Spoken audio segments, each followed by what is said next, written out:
went to England, he probably did his best to defend Icelandic interests, but England and Holland said, this is take it or leave it, pay or else, and here's the agreement we're giving you. Take it back to the Althing, the Parliament, and have it ratified. So the finance minister dutifully brought back the agreement, and it was just totally dictated by the British financial authorities and was terrible. And so now the Icelanders are so angry that the coalition government had even sent a finance minister that didn't just walk out of the meetings and say, look, this is nonsense. I'm not going to accept this agreement and bring it to Parliament, that there's probably going to be a new political turmoil in Iceland. As soon as the problem came up with IceSave, the government called a quick election before the Icelanders were going to have a chance to actually sit down and discuss it. So I went to Iceland just before the April election. I met with former prime ministers, with the neoliberal prime minister Hudson, with other former prime ministers. I met with political leaders. They all said the same thing. We're not going to pay the debts that are run up by our kleptocrats, but the issue is so politically explosive that it's hard to fight the election over. So nobody in the April election was really talking about the foreign debt issue at all. Now they're all talking about it, and there's been very heavy coverage. I was on the government TV show. I've been on this morning already with the government radio and TV being interviewed. The article in the Financial Times has already been translated into Icelandic and has got big coverage, as did Eva Jolie's article earlier this month. So this is now what the Icelanders are talking about more than anything else, especially because on July 31st, WikiLeaks, from the Wiki Encyclopedia, leaked the Kaupthing Bank's secret report of last October, showing that just before the it may have been late September, October, showing that most of the loans of the Kaupthing Bank had been made to its own shareholders without security to buy their own stock, and that these included wealthy British shareholders. And it's these loans to your own shareholders. Banks aren't supposed to do that. Banks are supposed to do a business by taking money from depositors and lending it out to third parties. You're not supposed to take depositors' money and lend it to yourself. You're not supposed to take depositors' money and lend it without having any security. So when you lend it to yourself without any security, that's doubly bad. And when you take depositors' money, lend it to yourself, and use your money to buy bank shares to push them up in value, that's what's called a Ponzi scheme. I guess now it's called a Madoff scheme. But all of that is thoroughly improper. And even though Kaupthing Bank, like Landsbank, had been nationalized after the crisis, the Kaupthing Bank sued the Icelandic National Broadcasting System to prevent publication of this Kaupthing Bank report that had been leaked. Well, the effect was like banning a book in Boston. Every publisher dreams on having a book banned in Boston, because once a book is banned, everybody wants to read it. And as soon as the government banned the Kaupthing report from being discussed on national television, Icelanders by the droves went on to Wikipedia and WikiLeaks in order to find out all of the details. So finally on August 4th, the ban was lifted, and strangely enough, the ban had only been applying to Icelandic national television, not to any other sources. So everybody was easily able to get the Kaupthing report, both from the internet and soon in Icelandic, that had been banned, and read it even before the ban was lifted. And they realized not only how their own wealthy political insiders had abused the bank processes in good neoliberal fashion by being crooks, basically, but that these crooks had been working hand in hand with foreigners and with Russian businessmen in underhanded ways that the government was not revealing. Well, this is why they had hired Eva Jolie earlier this year to try to act as prosecutor and to get to the bottom of things. So Iceland is now saying, look, if you guys in England want to get paid for the IceSave deposits, we want your serious fraud investigators in England to find out what the banks did with these deposits. We want you to help us trace them down and recover the money.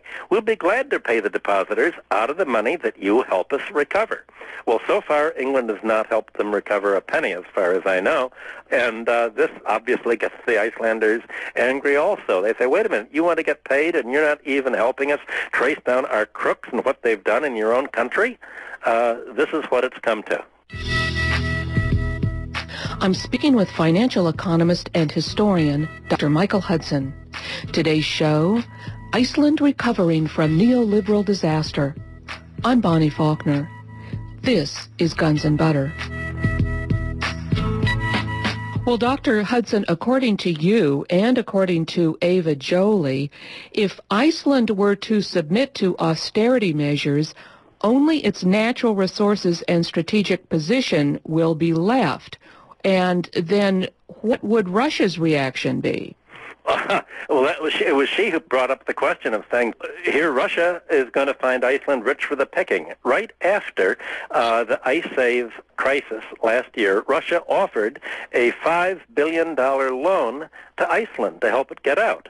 Well, then Mr. Hudson, the neoliberal, said he then expressed interest, and Russia pulled the offer off the table.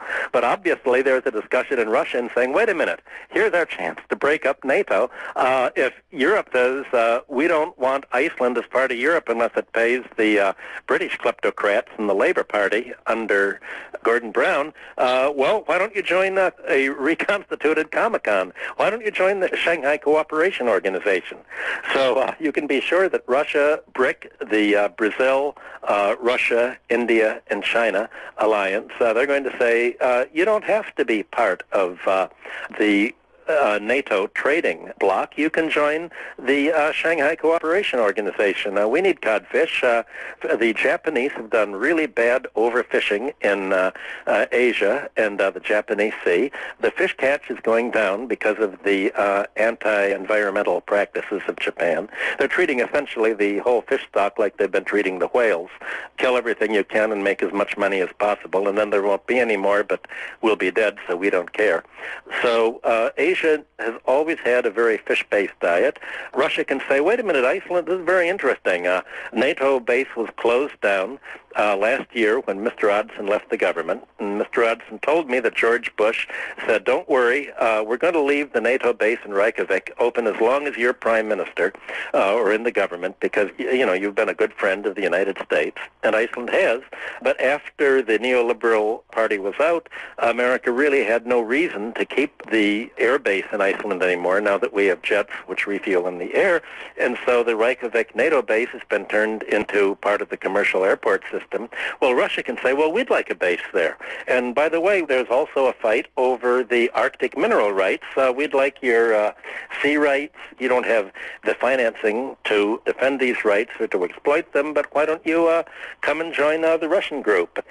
All of a sudden, you're having the post-Soviet economies develop what nobody ever expected, a kind of nostalgia for the old Stalinist era. Bureaucratic as it was under Brezhnev and Kosygin, they're saying, wait a minute, it was awful, but at least we were self-sufficient. We had security of property. We had security of our apartments. The nation owned its own infrastructure, and now everything's being stripped away. Is neoliberalism really the way we want to go? Well, in Latvia, for instance, the largest political party, and the party that now dominates Riga, the capital, had begun as the Russian-speaking party, and now the Latvians have all, not all, but a large amount are joining the party as an alternative to the neoliberalism pushed by the local parties that basically had their economic programs handed to them from American economists from George Washington University and other neoliberals. So now the whole post-Soviet bloc is saying, wait a minute, do we really want to join Western Europe on terms that just end up stripping us to pay the European banks, or do we want to do what Iceland's doing? So you're having, right now, the press isn't covering it, but the geopolitical shift is occurring because of the international debt issue, and that's what nobody's picked up on. But you can be sure they're talking about it in Washington and in the political centers. Well, yes. Is Iceland giving up on joining the European Union? Well, nothing's going to be decided until they get the response. They've made a very fair offer to Europe. If Europe treats them unfairly and says, you're going to join us, but you're going to have to go back to feudalism and live like you lived in the 15th century, they're not going to choose to go and live under 15th century feudalism. They're going to say, well, thanks, but no thanks. We want to be democracies, but I don't think what you're offering us is not the Europe